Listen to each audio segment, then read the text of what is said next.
नमस्कार दोस्तों, हमारे YouTube चैनल में आपका फिर से स्वागत है।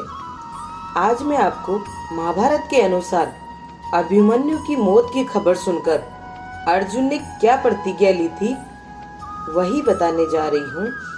तो आइए हम शुरू करते हैं कि महाभारत का भयंकर युद्ध चल रहा था। लड़ते लड़ते अर्जुन रण क्षेत्र से दूर चले गए थे। अर्जुन की अनुपस्थिति में पांडवों को पराजित करने के लिए द्रोणाचार्य ने चक्रव्यूह की रचना की। अर्जुन पुत्र अभिमन्यु चक्रव्यूह भेदने के लिए उसमें घुस गया। उसने कुशलतापूर्वक चक्रव्यूह के 6 चरण भेद लिए, लेकिन 7वें चरण में उसे दुर्योधन, जयद्रथ आदि 7 महारथियों ने घेर लिया और उस पर टूट पड़े। जयद्रथ ने पीछे से निहत्थे अभिमन्यु पर जोरदार प्रहार किया। वह वार इतना तीव्र था कि अभिमन्यु उसे सहन नहीं कर सका और वीरगति को प्राप्त हो गया। अभिमन्यु की मृत्यु का समाचार सुनकर अर्जुन क्रोध से पागल हो उठा। उसने प्रतिज्ञा की कि यदि अगले दिन सूर्यास्त से पहले उसने जयद्रथ का वध नहीं किया तो वह आत्मदाह कर लेगा। जयद्रथ भयभीत होकर दुर्योधन के पास पहुंचा और अर्जुन की प्रतिज्ञा के बारे में बताया।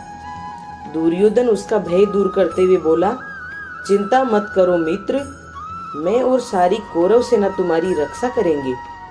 अर्जुन कल तुम तक नहीं पहुंच पाएगा, उसे आत्मदाह करना पड़ेगा। अगले दिन युद्ध शुरू हुआ। अर्जुन की आंखें जयद्रथ को ढूंढ रही थी, किंतु वह कहीं नहीं मिला। दिन बीतने लगा। धीरे धीरे अर्जुन की निराशा बढ़ती गई। ये देख श्री कृष्ण बोले, पार्थ, समय बीत रहा है और कौरव सेना ने जयद्रथ को रक्षा कवच में घेर रखा है। अतः तुम शीघ्रता से कौरव सेना का संहार करते हुए अपने लक्ष्य की ओर बढ़ो। यह सुनकर अर्जुन का उत्साह बढ़ा और वह जोश से लड़ने लगा, लेकिन जयद्रथ तक पहुंचना मुश्किल था। संध्या होने वाली थी। तब श्री कृष्ण ने अपनी माया फैला दी। इसके फलस्वरूप सूर्य बादलों में छिप गया और संध्या का भ्रम उत्पन्न हो गया। संध्या हो गई और अब अर्जुन को प्रतिज्ञावश आत्मदाह करना होगा। यह सोचकर जयद्रथ और दुर्योधन खुशी से उछल पड़े। अर्जुन को आत्मदाह करते देखने के लिए जयद्रथ कौरव सेना के आगे आकर अट्टहास करने लगा। जयद्रथ को देख श्री कृष्ण बोले, पार्थ, तुम्हारा शत्रु तुम्हारे सामने खड़ा है। उठाओ अपना गांडीव और वध कर दो इसका। वह देखो, अभी सूर्यास्त नहीं हुआ है। यह कहकर उन्होंने अपनी माया समेट ली। देखते ही देखते सूर्य बादलों से निकल आया। सबकी दृष्टि आसमान की ओर उठ गई। सूर्य अभी भी चमक रहा था। यह देख जयद्रथ और दुर्योधन के पैरों तले जमीन खिसक गई। जयद्रथ भागने को हुआ, लेकिन तब तक अर्जुन ने अपना गांडीव उठा लिया था। तभी श्री कृष्ण चेतावनी देते हुए बोले, हे अर्जुन, जयद्रथ के पिता ने इसे वरदान दिया था कि जो इसका मस्तक जमीन पर गिराएगा उसका मस्तक भी 100 टुकड़ों में विभक्त हो जाएगा। इसलिए यदि इसका सिर जमीन पर गिरा तो तुम्हारे सिर के भी 100 टुकड़े हो जाएंगे। हे पार्थ, उत्तर दिशा में यहाँ से 100 योजन की दूरी पर जयद्रथ का पिता तप कर रहा है। तुम इसका मस्तक ऐसे काटो कि वह इसके पिता की गोद में जाकर गिरे। अर्जुन ने श्री कृष्ण की चेतावनी ध्यान से सुनी और अपने लक्ष्य की ओर ध्यान कर बाण छोड़ दिया।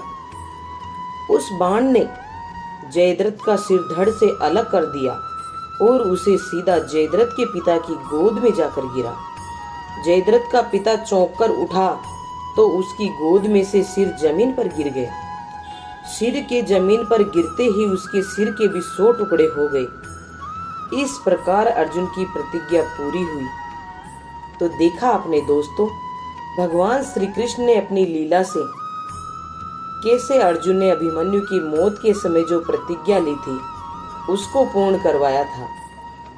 कहते हैं, जब इंसान सच्चा हो और उसके कर्म अच्छे हो तो भगवान किसी न किसी रूप में उसका अवश्य साथ देता है। अगर आपको हमारा ये वीडियो पसंद आया है तो प्लीज़ इसे लाइक करें और अपने दोस्तों के साथ शेयर करें। साथ ही हमारे YouTube चैनल पर अगर आप नए हैं तो प्लीज़ इसे सब्सक्राइब करना ना भूलें। धन्यवाद।